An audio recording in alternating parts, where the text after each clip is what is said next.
Good afternoon, everyone. Today is Wednesday. It's February 19th, 2025, and this is Lauren Morris with the Centrist Post. And today, instead of getting a video, you're just going to be getting a couple of screenshots here and there. But obviously, what we want to talk about today is the Trump remarks that just keep getting worse about Ukraine and Zelenskyy. It has sent shockwaves across the world. It's broken the hearts of the soldiers out on the battlefield. It's crushed and hurt the Ukrainian people, especially Volodymyr Zelenskyy. The demands coming out of the U.S. president are impossible. Some people are saying that, hey, this is just his style. He is keeping everybody off balance and off guard.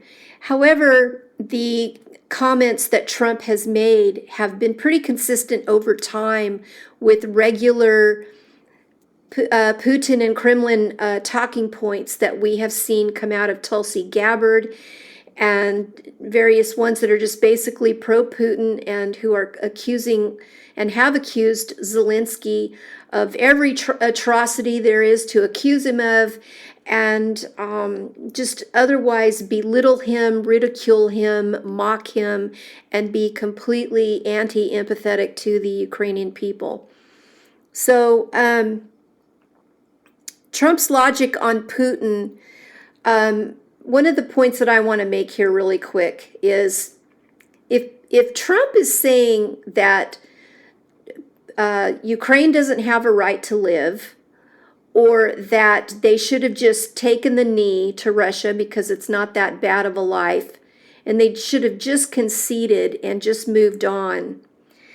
This comes from a place of him not believing that Trump not believing that Putin is going to go further, that Putin could literally decide to just roll his tanks and his troops out of Belarus and into one of the Baltic regions, being Estonia, Latvia, or Lithuania, roll his tanks out of Belarus and into Poland, or roll his tanks out of Belarus and back into Ukraine towards the Chernobyl and the western part of Ukraine towards Kiev. So if Ukraine should just take the knee, should all the Baltic regions take a knee as well? Should Poland take a knee as well? If Trump pulls troops out of the Baltic region and pulls his support out of NATO, he's going to leave all of Europe alone, having to deal with Vladimir Putin. Is that what he wants? Is that what he wants to do? And what happened to America being the beacon of the free world? So this is Trump's logic. They had a security conference in Munich. Trump did not go to that. We had Pete Hegseth that went and basically came out and said that Ukraine was not going to be in NATO, and that would not be a part of any concessions. So that created a crisis and an uproar. General Kellogg really didn't have a lot to say. He's just playing it safe and basically saying, hey, we've only been in the office for 3 weeks, and this is what we're dealing with right now. The biggest outrage came when Trump made a post on his Truth Social account.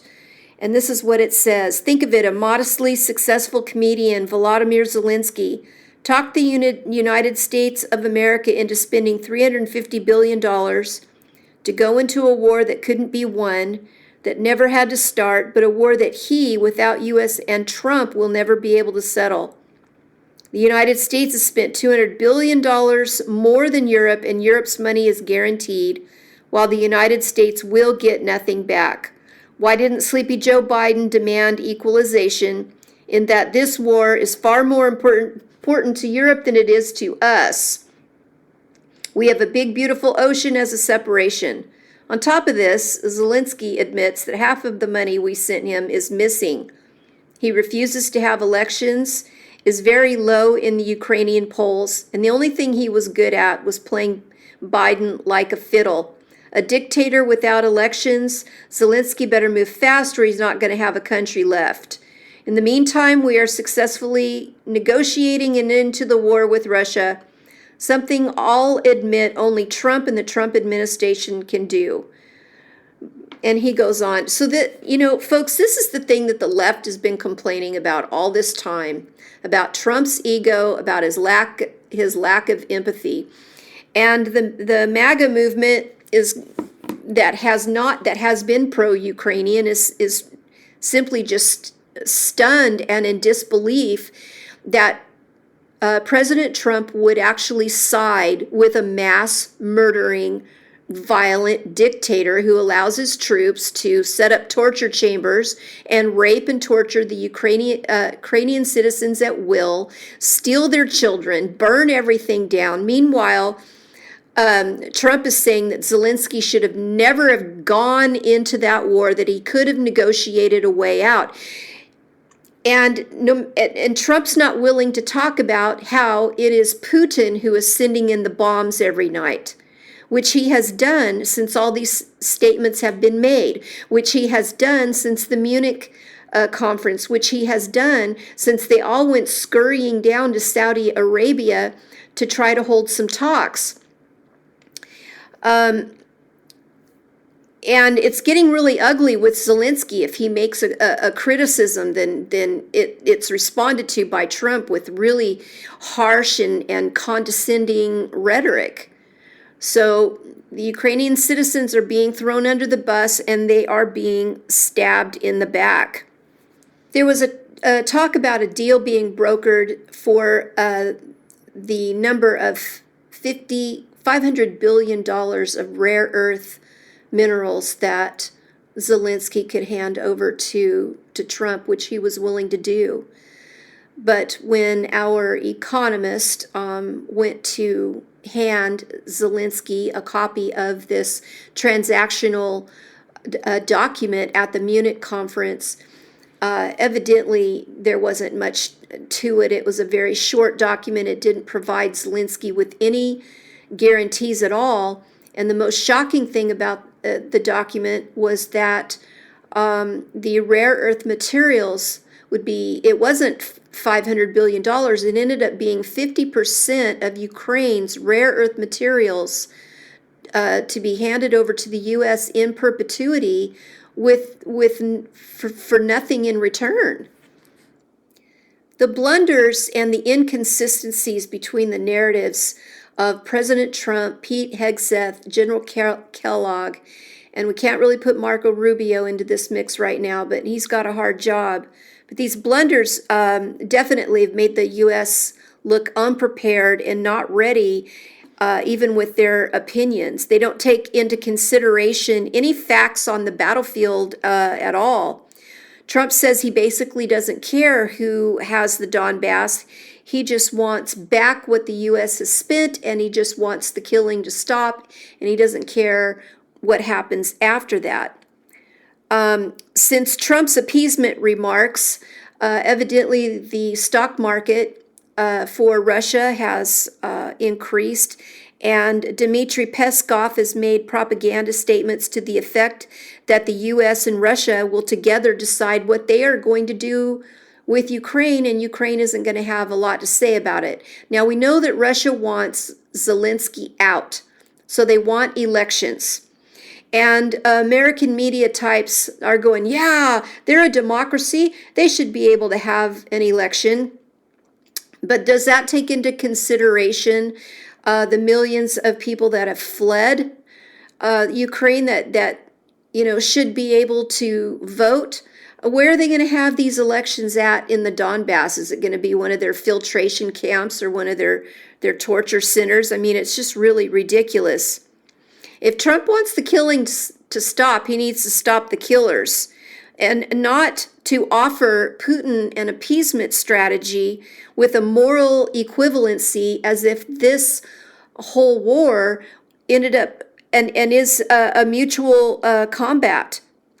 You know, Sean Hannity had Zelenskyy on for a interview on Fox News, and he said, well, I'm no fan of Putin, but maybe Zelenskyy shouldn't be lobbing missiles into Russia.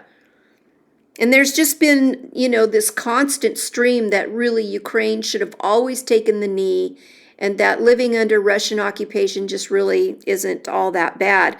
So the problem is, and the point that I want to make with this, folks, is that there is a huge gap, a frightening gap of knowledge about Russia, Russian aggression, and the Russian agenda and who all they are aligned with. Now, they are aligned with North Korea, they're aligned with Hamas, they're aligned with Hezbollah, and they're aligned with China. Why would Trump sit down with such a mass murdering dictator like that and give him any concessions at all? But let's consider this too. The first week that Trump was in office, he comes out talking about how we're going to take back the Panama Canal. The U.S. might want to just absorb Canada, and the U.S. might just want to absorb Greenland as well. We haven't heard much talk about that after the first week, but it kind of makes him look somewhat of a conqueror himself. If Putin can take some land, hey, I can take some land too. So Trump's latest post that he put on Truth Social was in a response, an angry response to Zelenskyy saying that he thinks that Trump is sitting inside the fog of disinformation, and he's correct. Zelenskyy is correct in that. And so then it gets a response back from J.D. Vance and from Trump, just that, you know, it was a vicious response back from both of those guys who are they're supposed to be Christians, aren't they? Aren't we supposed to be Christians? So why are we doing business with the likes of Putin, who's willing to kill hundreds of thousands of his own citizens to illegally occupy a country? It is an illegal occupation. Why are we standing by that? So, folks, this is Lauren with the Centrist Post asking this question today, and we hope that you'll check in again with us soon when we do another video. Thank you for watching. Please put some comments below in what you think is going on. Bye-bye for now.